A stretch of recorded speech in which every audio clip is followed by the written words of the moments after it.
पोषण अभियान भारत महदान पोषण अभियान भारत महदान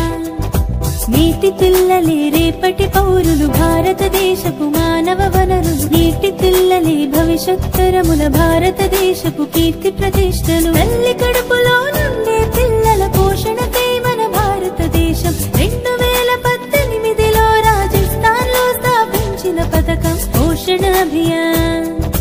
భారత మహదాన్ పోషణ అభియాన్ భారత మహదాన్